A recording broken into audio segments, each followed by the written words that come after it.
It isn't until 1590 that John White returns to یہ Roanoke. کہانی 1580 کی دہائی کی ہے جب انگلینڈ نے امریکہ میں اپنی پہلی مستقل آباد کاری کی کوشش کی تھی، لیکن اس کا اختتام ایک غمگین اور پراسرار حادثے پر ہوا جسے آج تک حل نہیں کیا جا سکا۔ رونق کی گمشدہ کالونی کا تعلق اس وقت کے انگلینڈ کی استعماریت سے ہے جب ملکہ الزبیتھ اول کی حکمرانی تھی۔ 1580 کی دہائی میں انگلینڈ کے لیے یہ بہت ضروری تھا کہ وہ دنیا بھر میں اپنے اثرات کو بڑھائے اور اسپین کے بڑھتے ہوئے اثر و رسوخ کو چیلنج کرے۔ اس مقصد کے تحت انگلینڈ نے امریکہ میں اپنی اولین کالونیوں قائم کرنے کی کوششیں شروع کیں۔ سر والٹر ریلی، جو ایک انگلینڈ کا مشہور سیاستدان، مہم جو اور کاشف تھا، اس منصوبے کا مرکزی سرپرست تھا۔ ملکہ الزبیتھ اول نے اسے اس بات کا اختیار دیا تھا کہ وہ ایک نئی کالونی کی بنیاد ڈالے جو امریکہ کے مشرقی ساحل پر واقع ہو۔ ریلی نے اپنے منصوبے کے تحت ایک مہم بھیجی جس کا مقصد نہ صرف تجارتی فوائد حاصل کرنا تھا بلکہ مقامی آبادی سے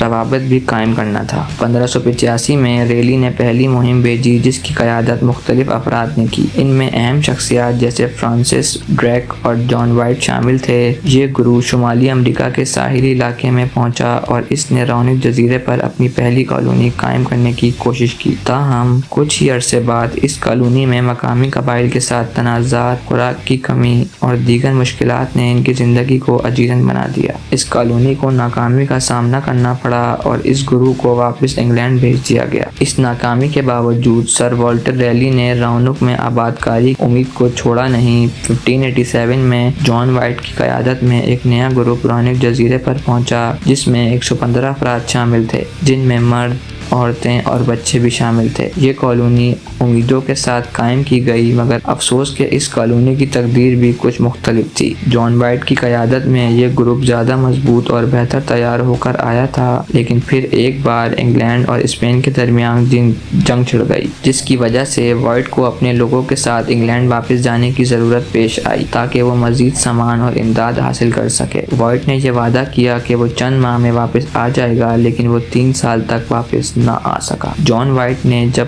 1590 میں واپس رونق جزیرے پر قدم رکھا تو اس نے کالونی کو مکمل طور پر خالی پایا۔ نہ کوئی انسان، نہ کوئی عمارت، نہ کوئی سامان، نہ کوئی نشانی، سب کچھ غائب تھا۔ وہ بہت مایوس ہو گیا اور اس نے کئی ہفتوں تک جزیرے کے اطراف میں تلاشی کی، مگر کوئی بھی شخص یا زندہ وجود نہیں ملا۔ واحد سراغ جو وائٹ کو ملا وہ ایک درخت پر کھدی ہوئی ایک لفظ تھا، کراٹون۔ یہ لفظ ایک مقامی قبیلے کے نام کی طرح لگ رہا تھا جو جزیرے کے قریب آباد تھا۔ اس کا مطلب یہ ہو سکتا تھا کہ کالونی کے لوگ اس قبیلے کے رابطے میں تھے یا پھر وہ ان کے ساتھ ضم ہو گئے تھے۔ اس سراغ کے باوجود وائٹ کو یہ سمجھنے میں مشکل پیش آئی کہ کالونی کے لوگ کہاں گئے تھے اور وہ کس حال میں تھے۔ رونق کالونی کی پراسرار گمشدگی نے مختلف نظریات اور قیاس آریوں کو جنم دیا۔ یہ سب سے مقبول نظریہ ہے کہ کالونی کے لوگ مقامی کروٹون قبائل کے ساتھ ضم ہو گئے تھے۔ اس نظریے کے مطابق کالونی کے لوگ قبائل کے ساتھ اچھے تعلقات قائم کرنے میں کامیاب ہو گئے تھے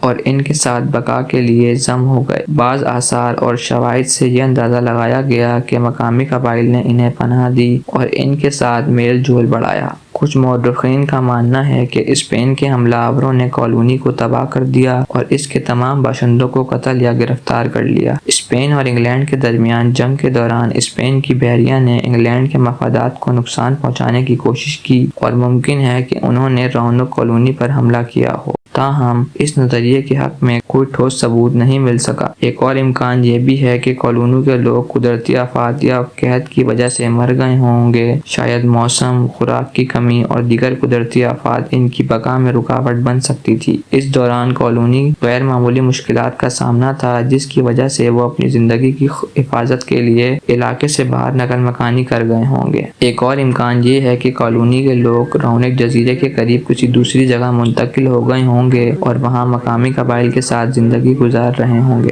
اس بات کا امکان اس لیے ظاہر کیا گیا کہ اس وقت کے ریکارڈ میں کچھ دوسرے مقامات کا ذکر بھی ملتا ہے جہاں انگلینڈ کے استعمار کے اثرات دکھائی دیتے ہیں۔ آج کل جدید سائنس ٹیکنالوجی کی مدد سے رونق کالونی کے راز کو حل کرنے کی کوششیں جاری ہیں۔ ماہرین آثار قدیمہ نے کئی بار رونق جزیرے پر کھدائی کی ہے اور مختلف چیزوں کو تلاش کیا ہے، جیسے کہ دھات کے ٹکڑے، برتن اور دیگر مادی اشیاء جو کالونی کالونی کے موجود ہونے کی گواہی دیتی ہیں۔ اس کے علاوہ ڈی این اے تحقیق بھی ایک اہم قدم ہے جس کی مدد سے ماہرین نے مقامی قبائل کے ساتھ انگلینڈ کے آبادکاروں کی نسلوں کو موازنہ کیا۔ اس تحقیق سے کچھ نئے شواہد سامنے آئے ہیں جو اس بات کی طرف اشارہ کرتے ہیں کہ کالونی کے لوگ شاید مقامی قبائل میں ضم ہو گئے تھے۔ رونق کی گمشدہ کالونی کی کہانی ایک ایسا راز ہے جو آج تک حل نہیں ہو سکا۔ مختلف نظریات اور تحقیقات کے باوجود اس بات کا پتہ نہیں چل سکا کہ آخرکار رونق کالونی کے لوگوں کا کیا ہوا تھا۔ شاید یہ راز کبھی حل نہ ہو، مگر یہ واقعہ ہمیں اس بات کا سبق دیتا ہے کہ انسان جب بھی نئے راستوں پر چلنے کی کوشش کرتا ہے تو بہت سے خطرات اور پراسرار حالات کا سامنا کرنا پڑتا ہے۔ رونق کی گمشدہ کالونی کا واقعہ نہ صرف ایک تاریخی راز ہے بلکہ ایک ایسی داستان ہے جو انسان کی مہم جوئی اور غیر